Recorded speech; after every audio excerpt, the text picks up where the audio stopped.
Welcome back to Radio Rothbard. Today we've got Ryan McMaken, editor at Mises.org, and Tho Bishop, assistant editor, taking on the first presidential debate of 2020. The debate took place last night, and it was a mess, with a bunch of missed opportunities and really strange takes by both the candidates. So here's Ryan and Tho breaking it down.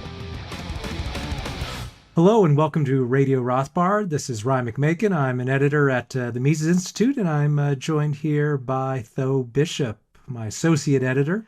And we're just going to talk about the debate a little bit. It's the sort of thing, I think, where Mises Institute people offer maybe a unique view. In many cases, we have a very cynical view of politics, much more so than the usual. And I think you'll find that we weren't in any way shocked by the proceedings of this, but I want to talk a little bit about some of the details and maybe what we can learn from the reaction to the debate, and as well as trying to look a little bit further into what the politicians themselves seem to think is important from what they brought up and discussed in this debate.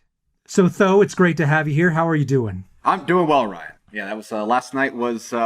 I didn't really know what I expected. I mean, I guess again, Biden was able to make it the entire way, which the Trump campaign did a beautiful job of trying to plant as many little stories the day of, like the earpiece, the drug testing. I've no doubt that most of that was just completely fabricated, just this weird media campaign. But he did make it through, and I don't think America's faith in democracy has ever been lower than it is this morning. So I think that's a successful debate right there.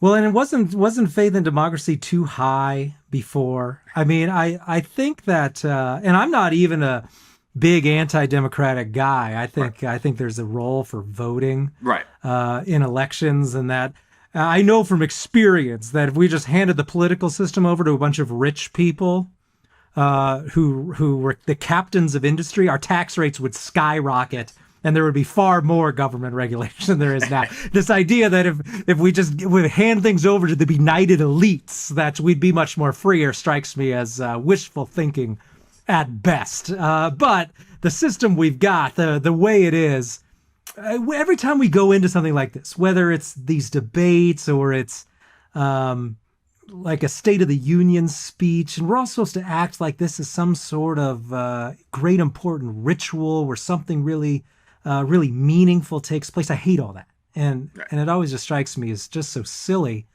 And of course, it was the same thing here with the debates. And of course, I want to be clear that I don't know why we keep calling these things debates, right? I was back in high school, right? I was in a debate club, and we did the Lincoln Douglas debates and so on, where you were expected to make actual points and counterpoints and rebuttals and all that. That's not what's going on in these things, right? These are just chances for little stump speeches and some sound bites.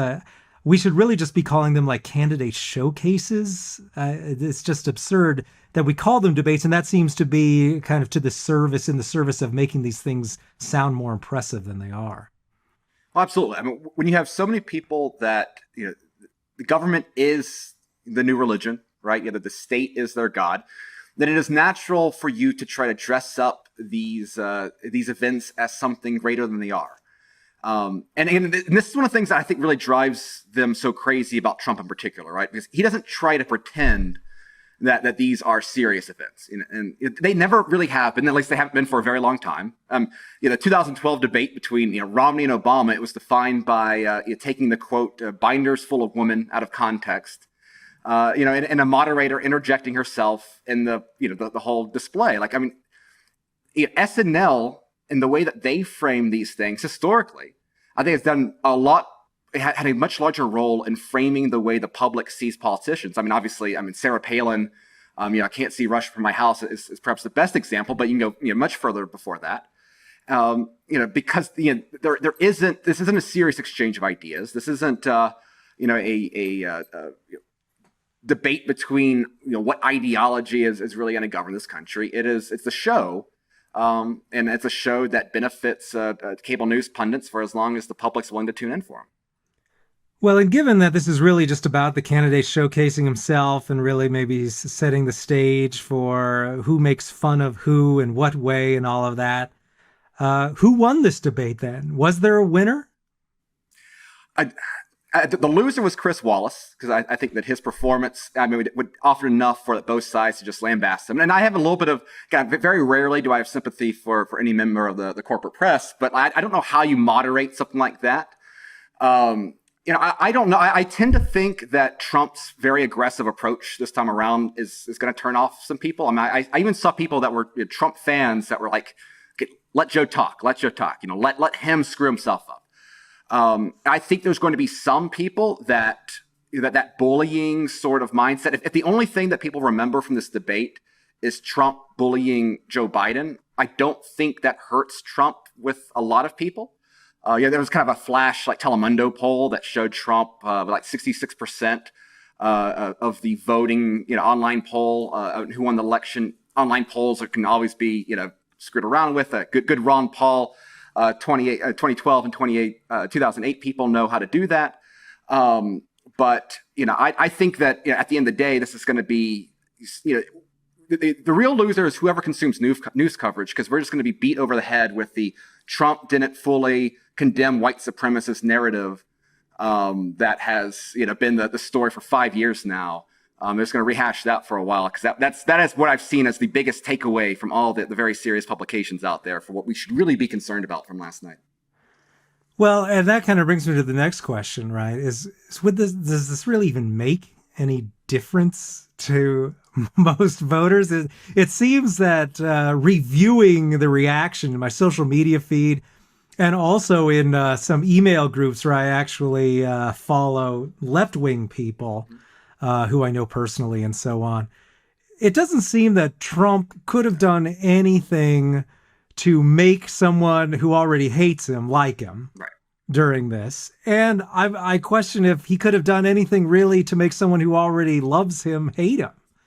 Because, I just came back from South Dakota where I was vacationing. And just the huge Trump 2020 banners and talking to some folks where it's just, I can't imagine anything that would turn people away from Trump when they're already heavily invested in him like that. And if it was shown that Trump had stolen $1 million from an orphanage, would a sizable amount of his base even turn away from him? Are they even voting based on whether Trump's a good guy or not? I don't see anything going on here that's relevant in terms of actually changing people's votes. I guess we're supposed to believe that. I don't know who the press has told us is the important group this time around. I know in past elections it was soccer moms and it's been other groups, right? I don't know who it is that's supposed to be changing their mind this time or right in the middle. But I don't know who these people are, and is anyone left in the middle, or is 98% of the electorate already frozen in place? Right. It's about turning out your base more than it is winning over people. I know Jeff Dice has talked about this a lot, kind of that Steve Bannon idea of a post-persuasion society. And I think at least in national politics, at least the way things are right now, I think that's largely true. Because again, the criticism of Trump during this debate is that he was bullying Biden, that he was acting unpresidential, how dare he? This is all baked in. This is Trump being Trump. What's interesting is I think if you contrast it to 2016, his first debate with Hillary Clinton, he was much more low energy. He seemed kind of much more focused on the talking points. Like there's that he was sniffing a lot. Like that was one of the big. They had nothing else to really comment on, so that was the big thing in the aftermath. He obviously brought a lot of energy to this one. He was looking for a fight and he got one. But I think all the criticisms there are baked in. What I think is interesting, though, and I think this was a deliberate tact by Trump, is that he kept trying to put a wedge between Joe Biden and the left. And again, I don't think that this is going to end up being successful in the day, because you have so many people that view themselves as revolutionaries that feel that it is their sacred duty to vote for Joe Biden of all people. Like that is itself is some active rebellion against the establishment in their eyes. But he kept trying to hammer, Bernie says this, you disagree with him here. That was the one sort of, if there's any strategy to Trump's approach, I think that was it. And I think that, and this is kind of where Biden's had the issue for the last several months with the issues of the rioting and and the looting and the violent actions within these protests, is that you have a lot of voters out there that don't want to see the Wendy's burnt down the street, but at the same time, you have a lot of the heart and soul of that under 30, under 35 Democratic base are Bernie supporters. Are the ones that are going to have a far more sympathetic view of Antifa and some of these left-wing groups out there. And so, how much Biden playing towards the center ends up turning away the left, I think it's going to be one of those interesting things.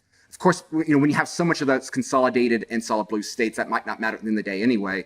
But I think from a strategic point of view, in terms of diminishing where that core, some of the voters that could come out from one side or the other, it was interesting kind of seeing Trump really try to hammer that divide between Biden and the true, quote unquote, left.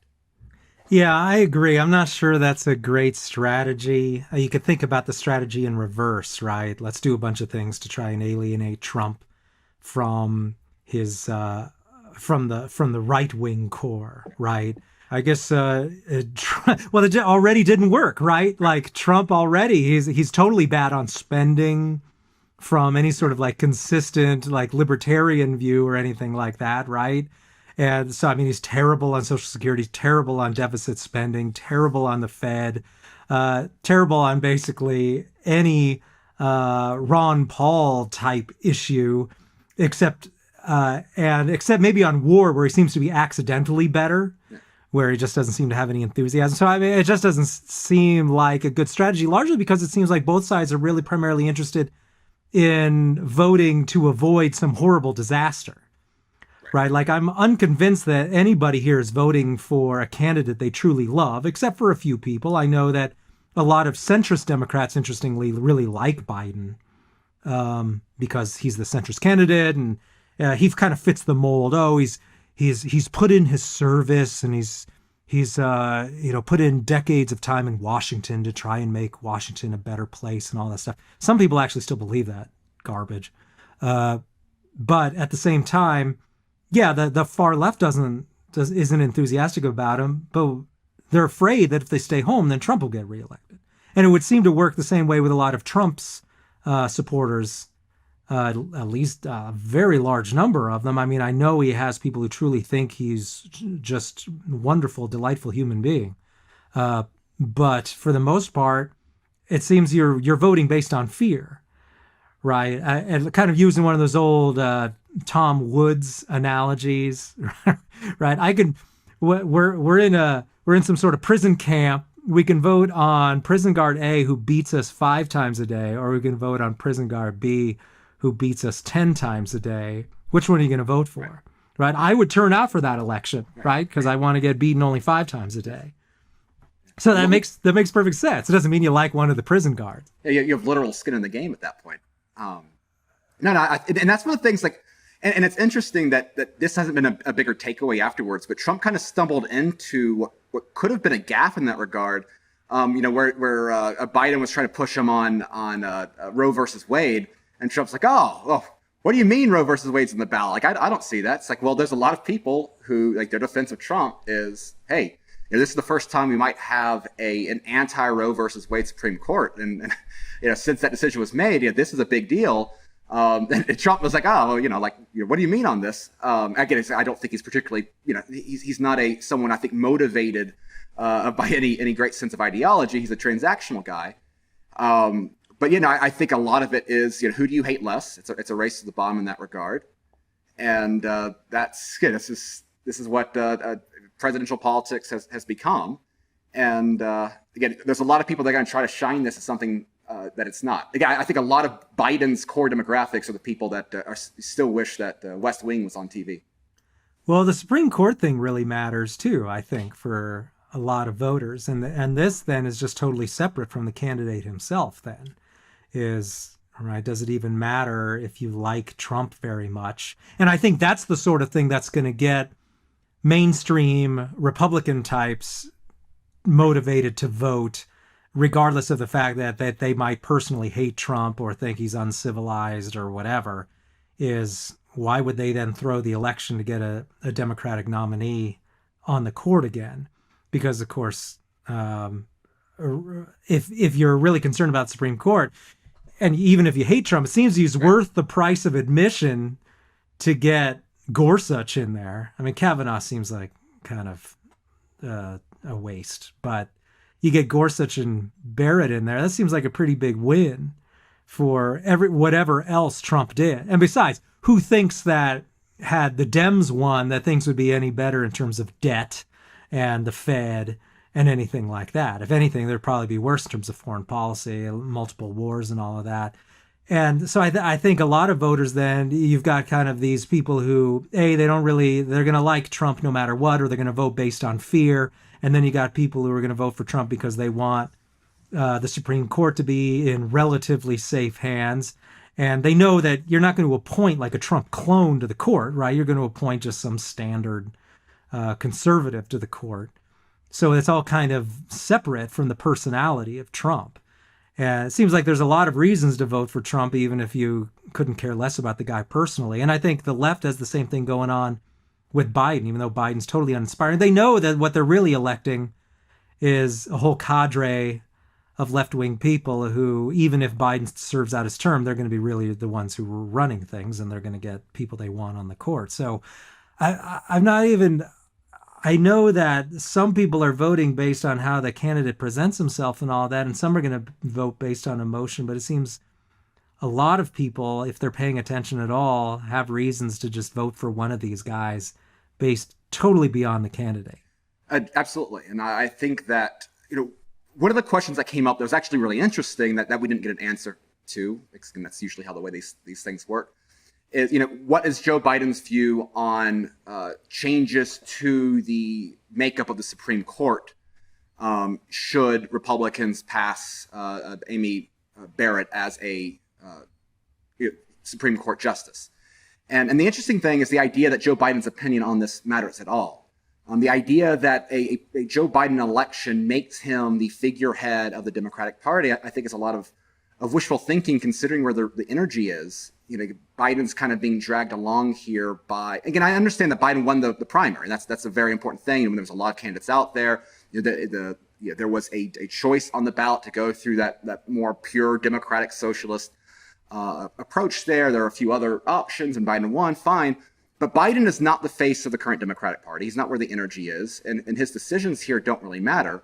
I'm not saying this from someone that has any particular love for the current state of the Supreme Court. And I know that you've written several great articles highlighting, how the Supreme Court has simply become another, basically a super legislature, and there's no reason to take any of the current structure as a sacred view, and I'm very sympathetic to that view. But again, Biden isn't changing the future of the Democratic Party. And to your point about how people turning out and things like that, what's going to be interesting is that where do the new voters for these sides come from in 2020? Because I don't think you're going to see a whole lot of changeover of Trump voters becoming Biden voters and all that.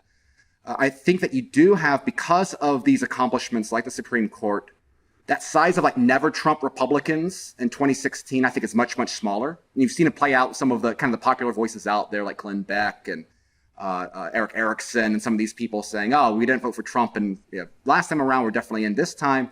And I think that's, for our Libertarian Party friends out there, I think that's going to come. I think a large part of that never Trump Republicans coming back to the GOP is going to be at the detriment of, perhaps past Gary Johnson voters.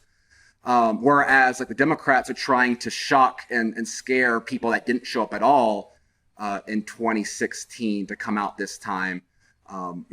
Black communities were a particular demographic where the energy level was understandably a lot lower than it was during the Obama years. I think that plays a lot into some of the approaches of Democratic politics right now. Again, that's why they have to make Trump out to be this frothing racist, and this is why Trump's trying to do everything they can to bend over backwards to try to, at the very least, not scare black voters. It's going to be interesting to see what comes out in greater numbers. Is it that never Trump 2016 slice coming home for Trump? Does that outpace the new voters coming in?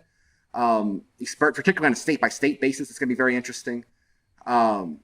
And that's really, I think, is going to end up being the real nuts and bolts of where these things are elected. And I think going forward as well, like with politics becoming so much more on cultural matters, Trump's growing support within Hispanic and Black communities, particularly Hispanic and Black males, I think is going to be very interesting as well to see if the GOP kind of changing from this kind of country club sort of party to this more populist working class sort of approach that Steve Bannon tried to pioneer. How much of that actually lasts after Trump I think it's one of those questions that's going to be very interesting. But the biggest difference in terms of where kind of financial support is coming is it's interesting that all those Bush alumni that were behind, like Evan McMullen, and even to a little extent Gary Johnson, are now firmly behind that Biden camp. So we'll see exactly how much of that political talent pays off in terms of votes in November. I heard you almost call him McMuffin. Yeah, it's hard not to. Don't pretend. Yeah, that was great. Yeah, I've kind of forgotten about all those guys, right? The whole Never Trump thing. What an abysmal failure that whole thing was, right? Remember the National Review did that whole, a whole cover devoted to the whole Never Trump thing. And now they're all just pretending like that never even existed. And we're fine. We're still the GOP mainstream is what they're basically saying now. But the thing is it just seems to have nothing to do with any real issue. I mean, I'm looking beyond the Supreme Court and the fact you just want your guys in there, right? Just going through the issues here on things like healthcare and all of these things they tried to score points on issues. I mean, it's just, does anybody care? It's like what you were saying with culture. I mean, that's really seems to be what has taken over. And back to the whole voting fear thing. Is I think you just want to vote for someone that you hope doesn't hate you. Right. And I think that was part of the issue with Hillary, is Hillary really seemed to hate half of America, with a visceral, animalistic sort of hatred that that kind of permeated her being, that this country is half full of these deplorable pieces of garbage who live out in the countryside somewhere, and I despise them. That seemed to be her message. And I think that didn't help her. And that seems to be what a lot of people are voting on now. And just these discussions about healthcare and all of that. I mean, I just, first of all, I wonder if anybody even thinks the candidates' opinions really have any actual bearing on the outcome of how these policy things turn out. But then, I mean, can they even be trusted? And then a lot of the time, I mean, people's eyes just glaze over if you're talking, do they know even the distinction between Medicare and Medicaid and that sort of thing? And I suppose if you're on Medicare, you might know the difference. And so it just seems to be so much talk in this debate about nothing that really has any effect on the outcome. So I don't even think it's worth really going through what so-and-so said about healthcare or whatever, because I'm not sure that many people care at all. I mean, I know some people listen to this stuff thinking that makes them an educated person, and they listen to a debate about healthcare, and now I'm forming a very serious opinion about all of it, but I just don't see the relevance between this and the actual policy outcomes that are likely to occur in the next 4 years.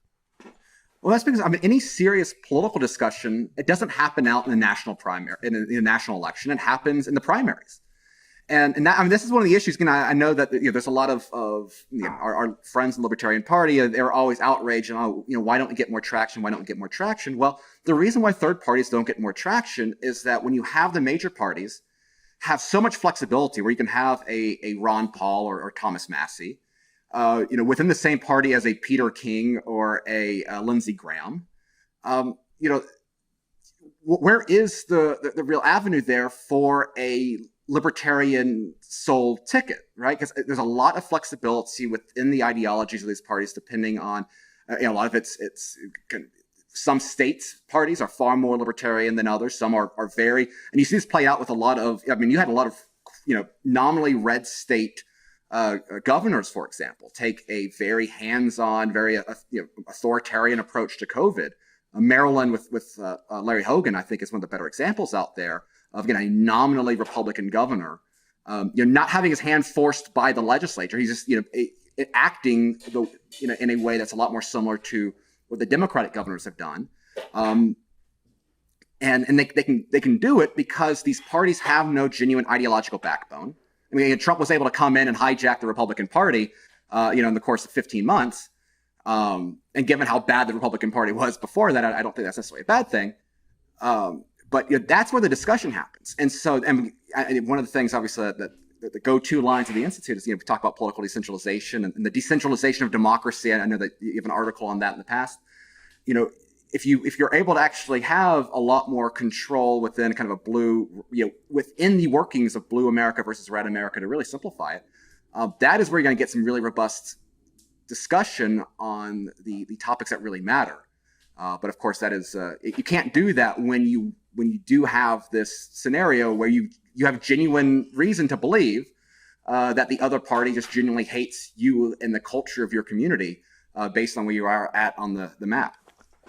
Well, and I want to wrap up now with a topic that I think is near and dear to both you and me, and that is this whole issue of nastiness in politics and how it's not really any worse now than it used to be. And this is something I keep seeing, and then it always kind of makes me just roll my eyes, is all of this stuff about how, well, we need our candidates to act presidential and they need to be polite and they're not being civil, and what a disgrace this whole event is. Like in the old days when everyone in American politics treated each other with respect and behaved like scholars and gentlemen and all of that, which is just not remotely true at all. I think maybe Americans got kind of lulled into this sense that everything was very polite and gentlemanly by mid 20th century politics, which is when basically academics and journalists all had a lock on this generally center-left ideology that was dominant in the country, and there wasn't really much to be tolerated, especially in terms of economic policy, outside just kind of this general Keynesian, New Deal-ish ideology that even, right, I mean, it was perfectly personified when Nixon declared in the 70s that we're all Keynesians now. I mean, there wasn't really any departing from that. There was no free market party during this period, and guys like Walter Cronkite went on the news and they told you what reality was, and you weren't really allowed to challenge that. And so, of course, during a debate, it was all very clear what the acceptable answers were going to be. We could debate over the missile gap or something like that and just how much money should be spent on American education or missiles or whatever, but I mean, obviously you couldn't take any sort of real departing opinion. But of course, that wasn't true at all in 19th century America. And so anytime I see this stuff about how we need to go back to when Americans were so much more civil, I always think of races like 1884 or 1876, all that post-Civil War stuff, and of course pre-Civil War as well, but most interestingly, post-Civil War, where these people just were, there was no holds barred in terms of what you would accuse these people of, in terms of being a traitor. The Johnny Reb thing was strong for decades after the Civil War. He basically accused people on the other side of being traitors all the time. Catholics, of course, were fair game, predicting all sorts of doom that would occur if you elected some papist or some papist sympathizer and so on. And then, of course, a perfect example would be like Grover Cleveland's sexual habits before he was running for president, and the whole when he knocked a woman up when he was a lawyer back in Buffalo and all of that. I mean, just dragging these people's personal lives through the mud and stuff. But we're supposed to act like that never happened and that American politics was always very civil until now. And I just hate that this myth continues to get perpetuated. But maybe now after this, we'll stop pretending that that's the case.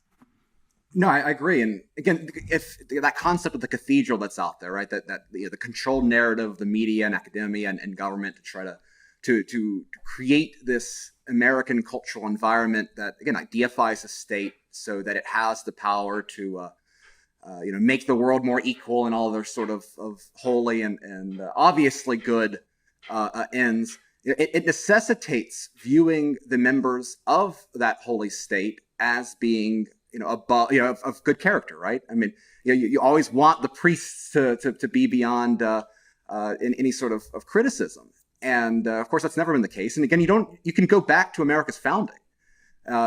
George Washington always kind of did a good job of kind of keeping himself out of the dirt. He had other people to do that. This is why him and Hamilton had such a productive partnership. But I mean, when Thomas Jefferson would call anybody that disagreed with Thomas Jefferson a monarchist. And again, in the case of Hamilton, that might have been true. But not the case with everyone that he used that label with, and it was just a convenient means of attacking the integrity and the motives of anyone that stood in Jefferson's way. Some of his insults with John Adams were very creative beyond even his redundancy, as other anti-Adams, anti-Federalist politicians like to throw around. But again, and at the time too, again, the media in this country has never been fair, right? I mean, the objective of the media has always been to serve whoever pays the media. Back in the day, it used to be explicitly partisan. Jefferson had his own papers that would write anti-Federalist stuff. Federalist papers that would defend, Washington and whatever. Things. They've always had an incentive there that goes beyond simply informing the public for good ends. And that's and it's interesting as politics plays out. We've seen a lot of breaking up of the media at a national level. But obviously, when we think about democracy and we think about elections and we think about the mechanisms that it has and governance, if you look downwards, the corporatization of state and local media, I think has really been a detriment to the quality of local governments, where if nobody's there to report on the corruption that's actually happening, but instead you have people simply that simply want to publish press releases that the government puts out. You have no check on what happens, in your community. And so trying to, that is exactly why this myth of everything's all fine and dandy, these public officials have your interests at heart, can be so dangerous. And the media's complicity in that renders all that criticism that Trump throws out there, I think is, again, perhaps useful in getting people to recognize some of the problems that are fundamental in the way that our government operates right now. Well, it could be this is just then the latest example of the main reason I've liked the Trump presidency is it tears down a lot of these sacred cows and institutions that we've long been told to believe in, that the FBI was this impartial group of just hard workers who only want what's best for America. The same way with the CIA, right? These deep state guys, right. Really, they actually hate democracy. They're working against you. The same is true with the media, of course, right? They've got their man and they'll do everything they can to get him. And Trump's been a little bit good, whether advertently or not, exposing that just with his personality and with the fact that so many people despise him so much, they've kind of let their true colors fly in many cases. So I'm just going to have to wrap up the episode with that. Thank you for listening. If there is another debate, we'll see if there is one. We may cover that one as well. And Tho and I'll be back occasionally to cover some more of these policy-centric issues, more political stuff that we don't normally write about on the site. So thank you for listening to Radio Rothbard. Have a wonderful day.